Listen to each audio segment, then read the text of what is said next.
Welcome to Healthy Living. I'm Lori Johnson. Today we're talking about some back-to-school issues affecting the physical and mental health of our kids. These include cyberbullying, which has risen substantially since the COVID-19 pandemic began.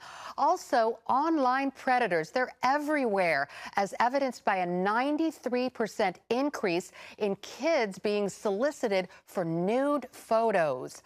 Joining me to talk about this is Rania Mankarious, the CEO of Houston Crime Stoppers, one of the largest crime prevention organizations in the country. Welcome, Rania. Thank you so much for having me. I'm so happy to be here.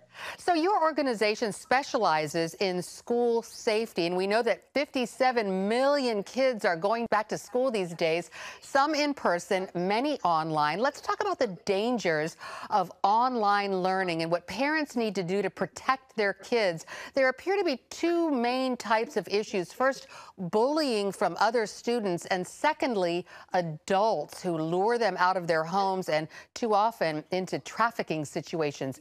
Can you give us some details about how these things happen?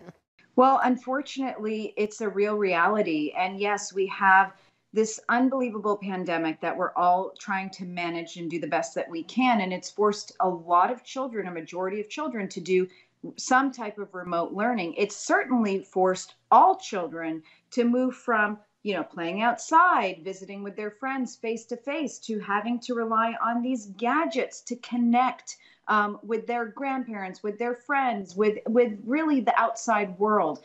When you take kids who have been sort of stuck at home, and of course they're safe at home, but confined to a space.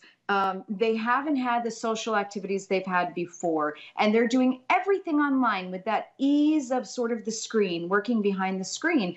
It's no wonder that we've seen a significant spike in cyberbullying. You then bring this into the school environment where kids, just think about it, Lori. Think about when you and I were in school. You work so hard to have this like school image, and this is how you present yourself. This is how you want your peers to see you. Now, all of a sudden, your entire class has access to your home, maybe your bedroom, what your kitchen might look like. They may recognize that you don't have a separate place to study. It opens your world. It opens your life in a way that you're not prepared for. We're seeing an increase in Zoom chat bullying. We're seeing an increase in cyberbullying through social media. We are seeing a 60 to 70% spike, as you indicated. That's one issue. The other issue that I wish people would just stop and realize that this is real is that unbelievable spike in online predators, the online solicitation of minors, up by 93% from what we know. You can point to, look at a number of factors. The culture we live in, it has hypersexualized kids, and there's no discussion about that. The appetite for sexuality has increased with the unbelievable access to pornography. The access to our kids is there through online gadgets. You think of a child predator who may have to deal with restrictions of being away from a school or away from a mall. Well, online, those don't apply. They're looking for kids. They're just, like cockroaches all over the online world looking for kids to target. And we want to make sure that parents are aware, that kids are aware, so we can preemptively keep them safe, keep our children safe. Well, I definitely want to get back to these issues with online predators. That's just scary and disgusting. But regarding the cyberbullying, kids on kids, cyberbullying, do you get the impression that parents are really not in touch with these dangers because they're too busy themselves with work and whatnot, or also because they have a false sense of security? So how do you convince parents that these threats are real? We really, there's so many things that go into how parents handle this. One, the online world is overwhelming. How do you keep track with the social media platforms? How do you keep track with all the different challenges? How do you keep track with the different gaming devices, the different apps that come out every 5 minutes? There's also this notion that, we live in a good area. My kids go to a good school. I've met all their friends. We don't have to worry. And it's almost like there's a disconnect where parents just don't want to marry the understanding of what could happen online and what they see in the news stories and in the headlines with a reality of it happening to their own children. So we build up and we put up all these walls that are not real, all these barriers that are not real. Kids who have access to social media, and it's not having a phone. I always say the phone isn't necessarily the problem. It's kids who have access to social media, which they can have through an iPad, through a computer sitting in the house, through any type of electronic gadget. That's where the dangers are. And we want parents to recognize that this happens in the best of homes and the best of neighborhoods and the best of communities, because there's predators everywhere. So if we can get parents to understand that the dangers are real, that we need to talk to our kids about how to protect them. You know, I'll say right now, I don't ascribe to the notion that you remove all social media. For some families that might work, but for other families, you're really placing unrealistic expectations on your kids. And they may say that they're listening to you, but really not be listening to you. And I wonder if parents are savvy enough to understand if they're being outsmarted by a young kid in the house. So be realistic in what you're asking of your children or what tools you're giving them to use. But dive into the risks and the dangers. Have honest conversations that can protect your children, again, preemptively, proactively, before a predator takes hold. I'll always say that a predator's greatest wish is that the family stays naive, that the parents are naive, that the kids are naive. It gives them an open segue into the house. Wow, that's great information. So a lot of parents feel sort of overwhelmed. They're like, I don't know much about computers. Where can parents learn how to protect their kids? Are there websites where parents can find out the red flags for online behavior? Yeah, there are many. Of course, Crime Stoppers of Houston, we have unbelievable resources, crime-stoppers.org. You can also go to Common Sense Media. They rate each app and talk to parents about how to navigate these platforms. We like the company Bark.us, like bark like a dog, .us. They are really detailed in walking parents through dangers and trends and how to protect their phones. You can actually go through this whole questionnaire about what kind of computers you use, what type of firewall you have. Do you use, Chrome or Google, or what search engines you use, what apps, and it will literally create a customized platform for you or directions on how to protect your kids. And it will rate the apps and share what's wrong with them. But I'll also say Apple computers, the platforms that we go on, when you go to download an app, there's that little rating icon or the age requirement icon. And a lot of us overlook that. We don't really look at it. But I encourage parents to look at it, because it will say very explicitly, this app is for 13 plus. It contains violence. It contains frightening images. It might contain sexual content. This app might not be for kids younger than 17. It will have nudity, sexual content. We use the resources that are there, and there really are many. This is fantastic information. It's so important, especially for parents. We're going to take a quick break and be right back to talk about how to keep your kids safe, whether you're at home or at school this coming school year. Stay with us.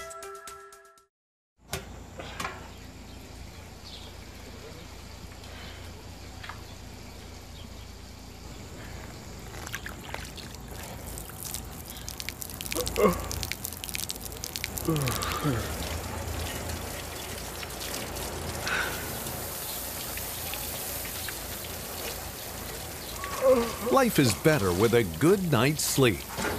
Get your free DVD or booklet of Protect Your Sleep as the world watches from the outside. It's a big diplomatic tug-of-war here in the Middle East. Go inside the story with Jerusalem Dateline. Israeli archaeologists are talking about a discovery that could change the thinking about the Temple Mount. Join CBN Jerusalem Bureau Chief Chris Mitchell and get the biblical perspective on the events shaping the world. What starts in Israel then ends up going to other places. Watch Jerusalem Dateline Friday night at 9:30 on the CBN News Channel. Life. It's meant to be lived fully. Jesus said it. I came to give you life. Life to the fullest. Life in your family. life in your finances, life in your body, mind, and spirit,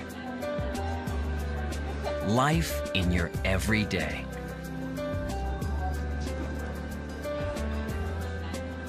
At CBN.com, we're taking what Jesus said seriously. We're here to help you discover life. Life. Live it fully. CBN.com.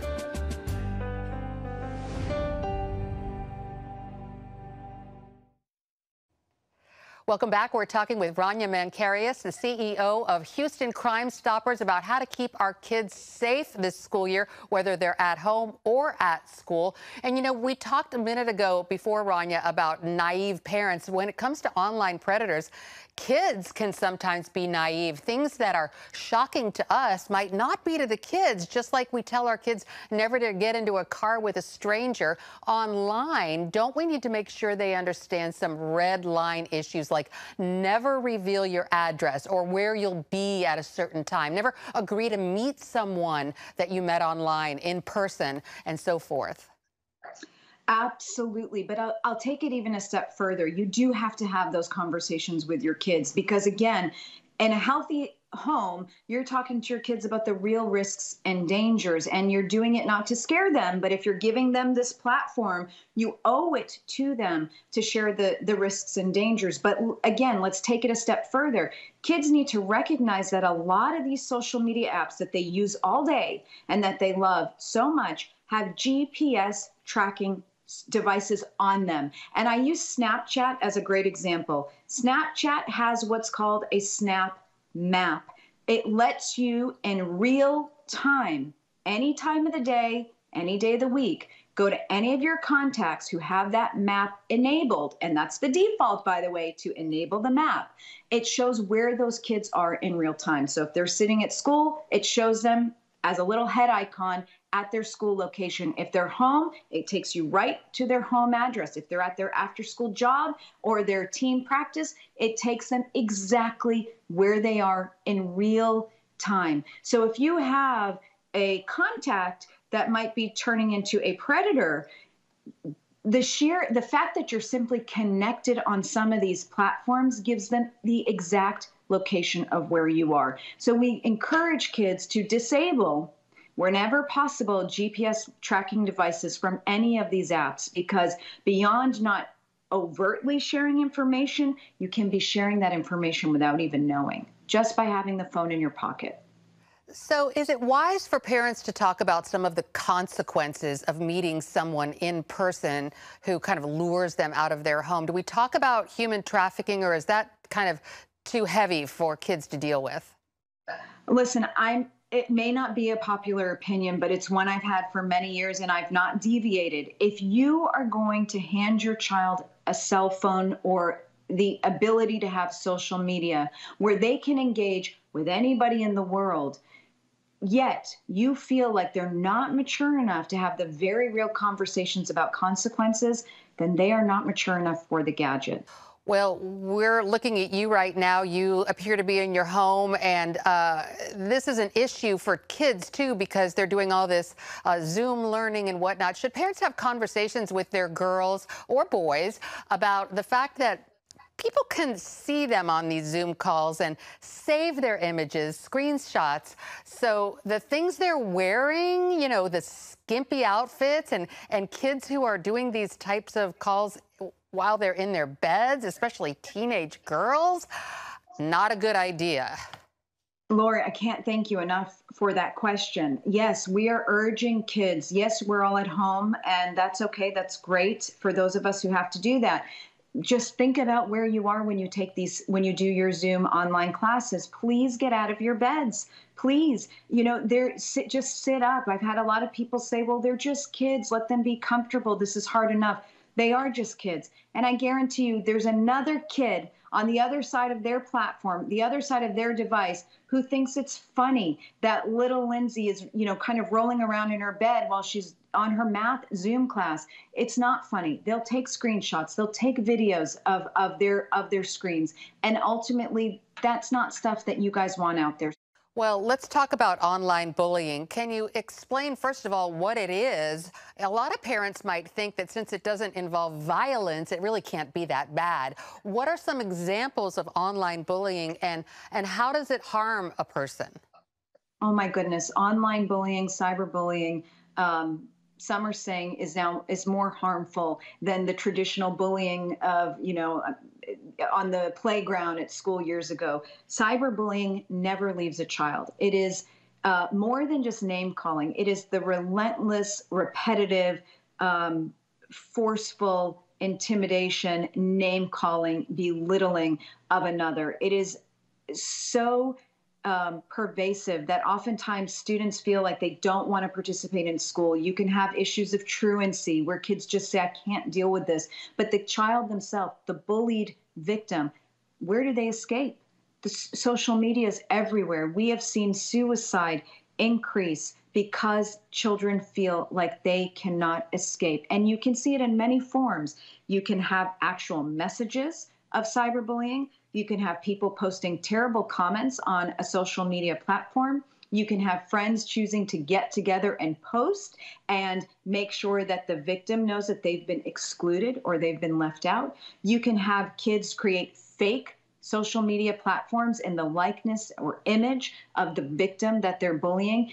It can be so relentless that kids who are the victims of it really, really, really do struggle. And it's something that parents actually have to be really, really mindful of.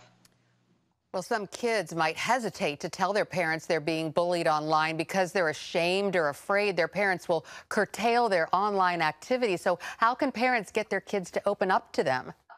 Well, the latter part of your question holds the key. Kids are so afraid of losing their own access to social media that sometimes they don't want to be honest about what's happening. And I think, we talked a little while ago about the fact that parents have to realize that, unfortunately, this is the world we've handed our kids. This is the world we've handed them, where everything is online. They socialize, they play, they do everything. They're creative. It's all online. So let your kids know that the punishment won't necessarily be to remove them from social media, but we will work together to ensure their safety and their mental health, their wellness. We want to make sure that we can get them the protection that they need. Working together, we're going to, whether it's screenshot the phone, make reports to law enforcement, make reports to the school. We are going to work together to ensure the safety of our child without necessarily embarrassing our child or punishing our child for being the victim of something that he or she can't control. Great information. We're going to take another quick break and be back with crime prevention expert Rania Mankarious right after this.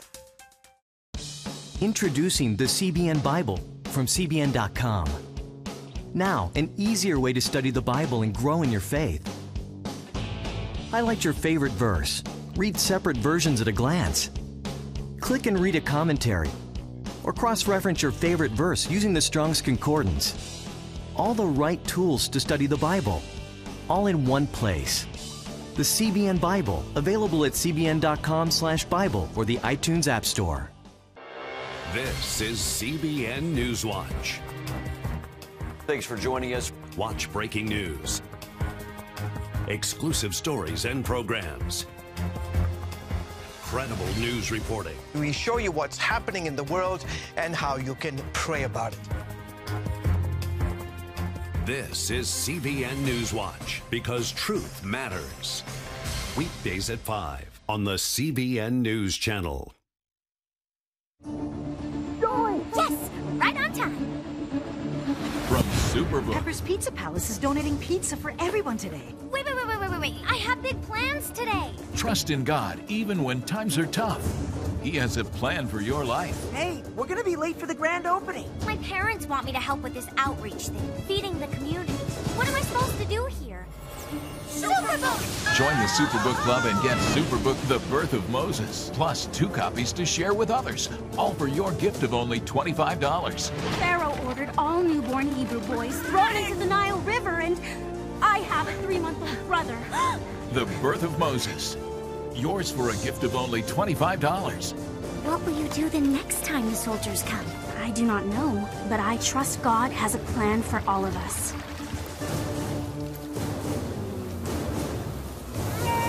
Superbook Club members free streaming for seasons 1, 2, and 3 is now available. We're talking about crime prevention, particularly regarding our children and back to school. Rania, what are some things parents should be on the lookout to know their child is being bullied, whether online or at school? Well, you'll notice the changes in your child's behavior from little things. You know, every time you walk in the room, they may put the phone away or turn it down. They may constantly be staring at it and, you know, very, very overwhelmed by what they're seeing. Personality changes, sadness, anxiety, depression, this feeling that they don't want to go to school, they don't want to participate, they don't want to go to cheer practice anymore or soccer like they used to. You might see changes in their social circle. You know, the friends that used to call all the time don't really call. Your child's not invited out like they used to be. You will maybe a drop in grades. You know, a child's academic record might start to suffer. You will see changes in what your child's going through. And it's really important that parents don't brush those under the rug when you start to see those signs. And then if you do see those signs, what should a parent do? React and love and compassion and patience and persistence, but react. You know, again, the goal is not to become angry. It's not to punish our own children.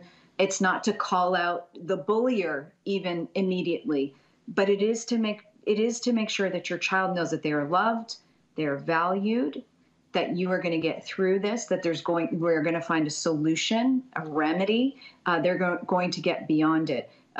We have seen too many cases of kids that have taken their own lives. Here in the state of Texas, we lost a young boy named David Molak. His mom fought to pass David's Law not too long ago. We shouldn't have lost David's life. We shouldn't have allowed it to get to the point where David felt the need to end his own life. How do we go from, you know, isolating kids to embracing kids and to creating this community where we all are really all in this together? All right, we're going to take a final break. We're back with Rania Mankarious to talk about back-to-school crime prevention. Stay with us. When I came to Regent University, it's like the world opened up. I felt like I needed to advance my career and go back to school. Regent was a perfect fit for me. The Regent professors are world-class. You are equipped. The focus of the faculty is on each individual student, whether it's online or in person. You become a part of Regent's family. You carry with you not just the content and the knowledge, but the confidence to understand that we can be significant in the world. Regent University. Follow your path.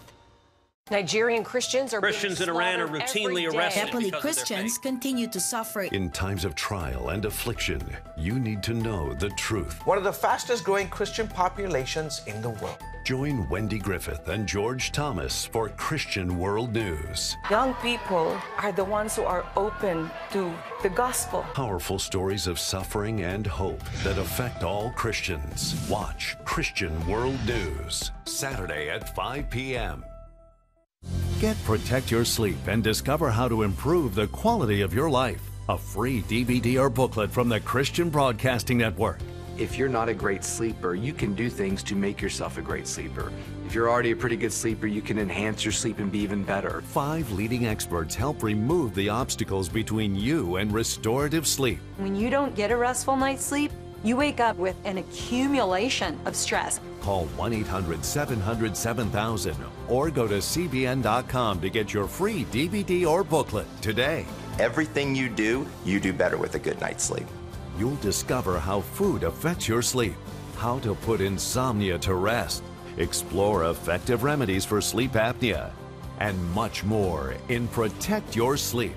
Wake up to your best life and get Protect Your Sleep today. Call 1-800-700-7000 or go to CBN.com to get your free DVD or booklet.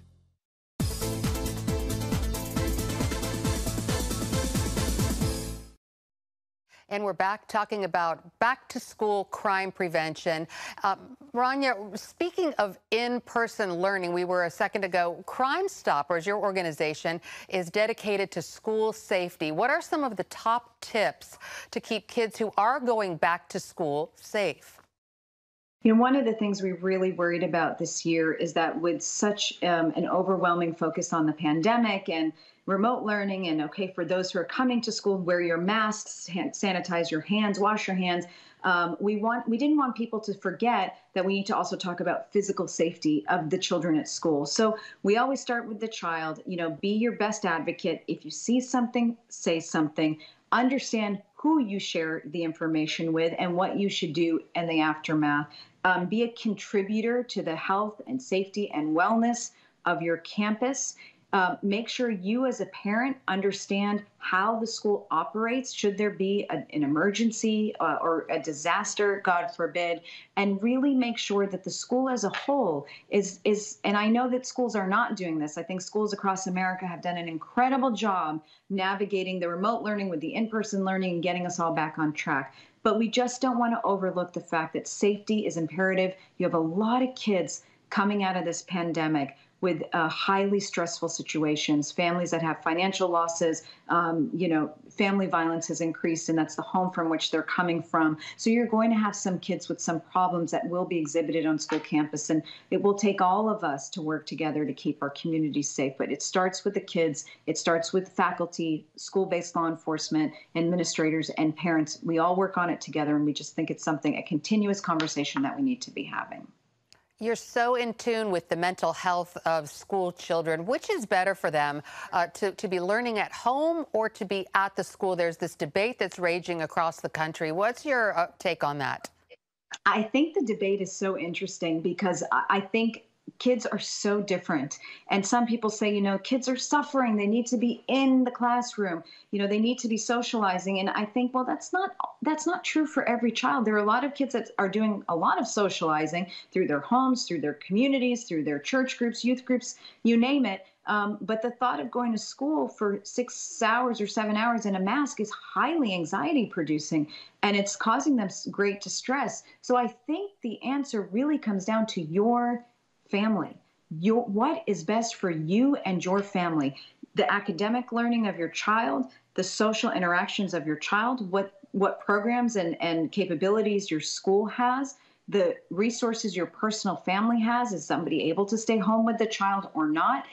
It's not black or white. And I think there are a lot of factors that people overlook when they sort of prescribe this one type solution for all kids. It just doesn't work that way.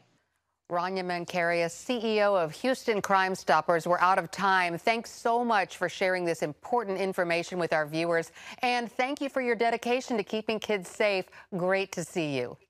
Great to see you. Thank you so much for having me.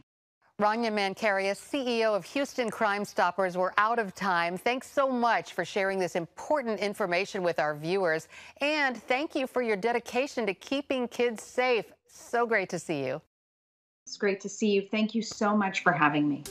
And thanks to you for tuning into our program. I'm Lori Johnson, and I hope to see you again on the next edition of Healthy Living. Goodbye, everyone.